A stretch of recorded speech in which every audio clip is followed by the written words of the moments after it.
Hoje eu vou mostrar para vocês como fazer a síntese de nanopartículas de óxido de zinco. Primeiro, o que são nanopartículas? Nanopartículas são materiais cujas partículas têm um diâmetro menor do que 100 nanômetros.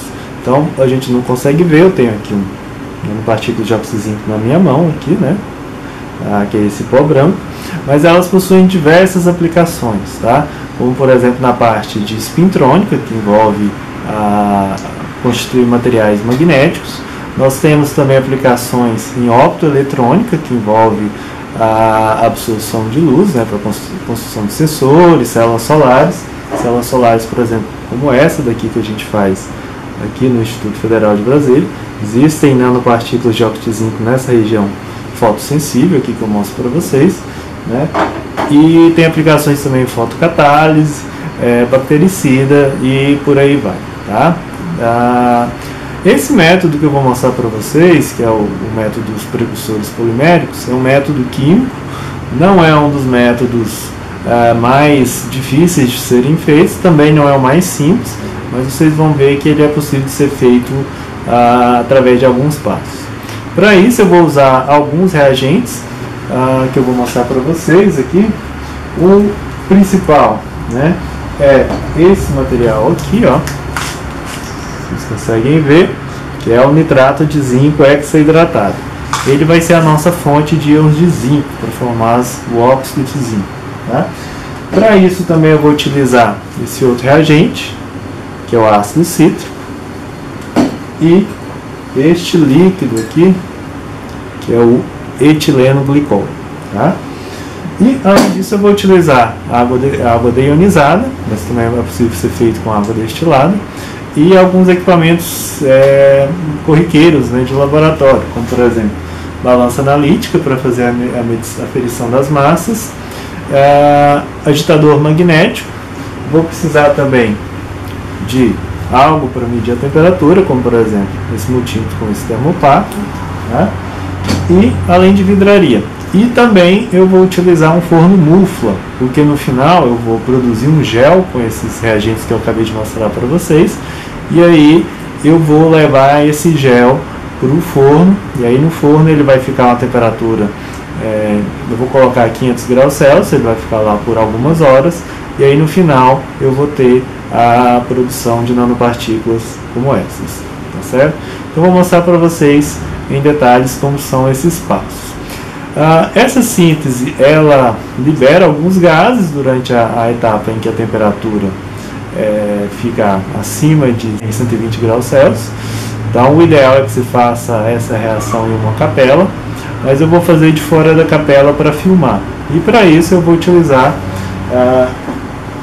óculos e máscara de gás, tá certo? Para mostrar para vocês como que é feito, tá bom?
Um dia depois de fazermos a produção do gel, de acordo com esse processo que mostrei, né, desse precursor polimérico, ele vai adquirir essa consistência aqui, ó.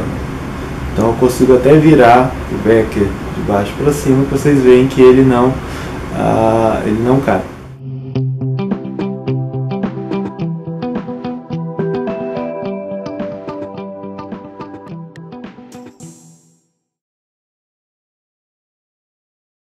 Depois de algum tempo nessa condição, né?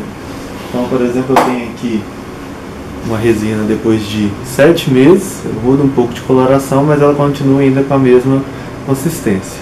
Então, se eu quiser produzir simplesmente nanopartículas de óxido de zinco puro, basta que eu leve esse gel para o forno, tá? Uma temperatura em torno de 500 graus Celsius e algumas horas isso já é suficiente. Então, a parte orgânica vai ser eliminada e o que vai restar vão ser as nanopartículas de óxido de zinco. Aqui eu estou representando a reação química que ocorre entre esses reagentes que eu apresentei. Então o ácido cítrico, que é esse primeiro, ele reage com os cátions metálicos. No caso do experimento que eu estou falando, os cátions metálicos são os íons Zn2+, que vem do nitrato de zinco hexaidratado. Então o resultado é a formação do citrato metálico, que está aparecendo aí do lado direito, e esse citrato metálico reage com o etileno glicol, formando essa molécula longa aí, que é o precursor polimérico. Esse precursor polimérico é esse gel, essa resina que eu acabei de mostrar para vocês. Então, eu posso pegar esse precursor polimérico, levar ele para o forno a temperatura alta, e aí eu vou ter a eliminação dessa parte orgânica, que tem esses carbonos, né? E eles vão reagir com o oxigênio do ar, formando o óxido de zinco. Então esse aí é o meu forno, mufla, tá? Eu coloco ele a uma temperatura de 500 graus por 12 horas, e o resultado são essas formação desse material aí que vocês estão vendo, que tem essa aparência esponjosa, né? Mas ele é facilmente quebrável, eu posso macerar ele e ele vai ficar com essa característica que eu estou mostrando para vocês aí agora, desse pó branco. Esse pó branco são as nanopartículas de óxido de zinco que eu formo através desse método aí dos precursores poliméricos. Essas nanopartículas em específico que eu estou mostrando para vocês agora, eu fiz a medida de difração de raio-x e elas possuem diâmetro de aproximadamente 70 nanômetros, ou seja, menor do que 100 nanômetros, então eu estou falando de nanopartículas, eu estou no campo da nanotecnologia.